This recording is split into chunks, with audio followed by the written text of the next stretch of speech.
Que la lumière du Christ éclaire ton cœur en cet instant où tu entends ma voix. Je m'appelle Marie-Claire Dubois. J'ai 47 ans, mère de 2 enfants.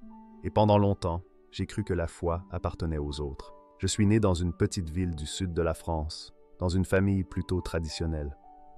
On allait parfois à la messe, mais sans conviction. Avec les années, la routine, la douleur et les déceptions de la vie ont éteint la flamme.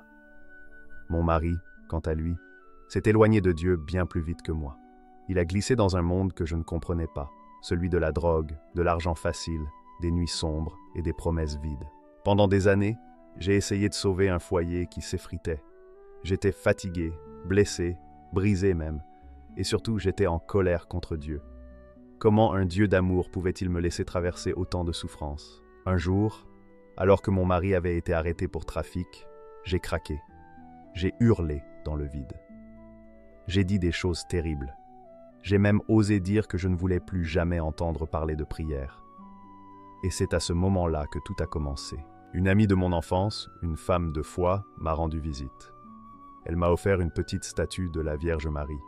Elle m'a dit simplement « Regarde-la, même si tu n'y crois plus, Marie croira pour toi. » Ces mots m'ont dérangé, comme si une part de moi refusait encore la grâce. Pendant plusieurs jours, cette statue est restée dans un coin, recouverte de poussière, comme mon cœur. Mais une nuit, la colère a pris le dessus. J'étais seule, pleine de rancune et de haine. Je me suis levé, j'ai pris un flacon de chlore, et dans un geste de folie, j'ai versé le liquide sur la statue. Je voulais effacer cette présence, effacer le souvenir d'un Dieu silencieux. Mais ce qui s'est passé ensuite, personne n'a jamais pu l'expliquer. La peau de mes mains a commencé à brûler. Pas le plastique, pas la statue, ma peau. Et la Vierge, intacte, semblait me regarder avec une douceur impossible à soutenir. Ce soir-là, ma vie a basculé. Alors je t'invite, toi qui regardes cette vidéo, à t'installer confortablement. Car ce que tu vas entendre n'est pas une histoire inventée. C'est une rencontre divine, un témoignage réel, un signe du ciel. Et si tu crois que Dieu t'a oublié, reste avec moi jusqu'à la fin de ce message. Écris en commentaire « Seigneur, ouvre mes yeux à tes signes ». Abonne-toi à cette chaîne si tu veux que ta foi grandisse. Et partage cette vidéo avec quelqu'un qui traverse la colère, la perte ou la solitude. Dis-nous aussi d'où tu regardes cette vidéo, car la grâce de Dieu n'a pas de frontières. Lorsque la main de Dieu se pose sur une vie, rien ne reste comme avant. Les brûlures de Marie-Claire n'étaient pas une punition, mais un appel. Et à travers 5 signes clairs, le Seigneur lui a montré que même dans la rébellion, la miséricorde triomphe toujours du jugement. Premier signe, le feu qui ne détruit pas. La douleur dans ses mains était réelle. Les médecins, le lendemain, ont confirmé des brûlures chimiques sévères, mais le chlore n'avait pas touché la peau. Il ne comprenait pas. Marie-Claire, elle, comprenait sans comprendre. Dans Exode 3, Moïse voit un buisson en feu qui ne se consume pas. Le Seigneur lui dit « Retire tes sandales, car le lieu où tu te tiens est une terre sainte. » Exode 3:5. Ce feu-là n'était pas celui de la destruction, mais de la révélation. De la même manière, les brûlures de Marie-Claire n'étaient pas pour détruire, mais pour réveiller. Le feu spirituel, c'est celui qui purifie ce que le péché a souillé. Dans la douleur, Dieu parlait. Il disait « Ton cœur brûle, parce que je veux le rendre vivant à nouveau. » Et cette expérience est une parabole pour chacun de nous. Quand la vie nous brûle, ce n'est pas toujours le diable. Parfois, c'est Dieu qui veut consumer le vieux moi pour que le nouveau naisse. Deuxième signe, le regard de Marie. Les jours suivants, la statue semblait différente. Marie-Claire, troublée, la regardait sans oser s'approcher. Et un matin, alors qu'elle priait timidement pour la première fois depuis des années, elle a senti un regard, pas celui d'un objet, un regard qui perce, qui comprend, qui console. Dans Luc 1:28, l'ange dit à Marie « Et je te salue, toi à qui une grâce a été faite. Le Seigneur est avec toi. » Ce regard de grâce, c'est celui de la mère qui intercède pour ses enfants. Marie-Claire comprit que ce n'était pas une statue qui la regardait, mais le ciel qui se tournait vers elle. Et toi aussi, quand tu crois que Dieu ne te voit plus, rappelle-toi. Marie te regarde, Jésus t'écoute, et le Père t'attend. Troisième signe, le songe du pardon. 3 nuits plus tard, Marie-Claire fit un rêve. Elle se voyait sur une plage sombre, et une femme vêtue de blanc s'approchait d'elle. Cette femme lui tendit un linge trempé dans de l'eau claire et lui dit « Nettoie tes mains, car tu es appelé à guérir, pas à détruire. » Au réveil, la douleur dans ses mains avait cessé. Ce rêve, c'était un appel à la réconciliation.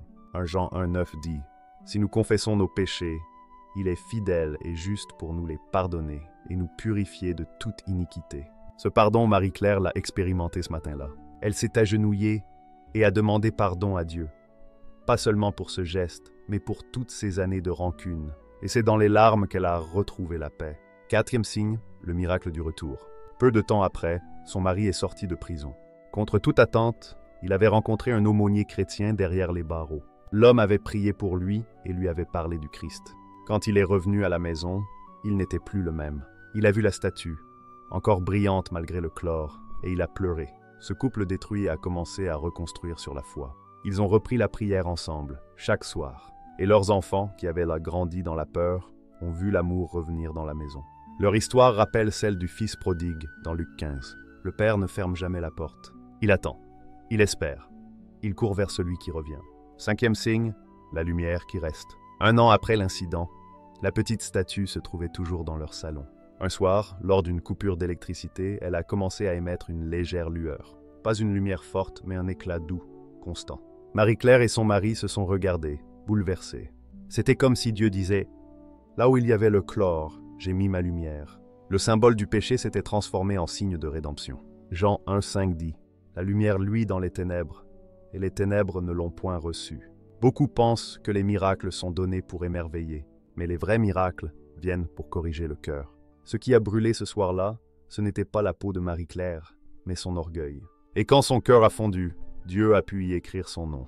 Le chlore, symbole de nettoyage chimique, est devenu le signe d'une purification spirituelle. C'est une leçon pour nous tous. Dieu n'a pas besoin de détruire pour transformer. Il éclaire, il purifie, il guérit. Prions ensemble.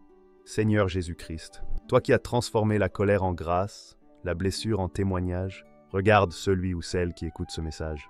Touche ses mains, son cœur, son passé. Là où il y a eu la haine, mette ton pardon. Là où il y a eu le désespoir, fais briller ton espoir. Que toute personne qui traverse une nuit trouve, comme Marie-Claire, la lumière dans sa maison.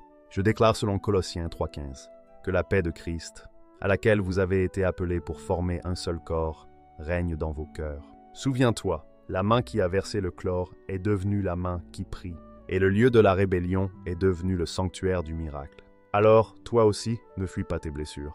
Elles sont peut-être le feu par lequel Dieu te parle. Abonne-toi, partage ce témoignage et écris en commentaire. Seigneur, purifie mon cœur comme tu as purifié ses mains.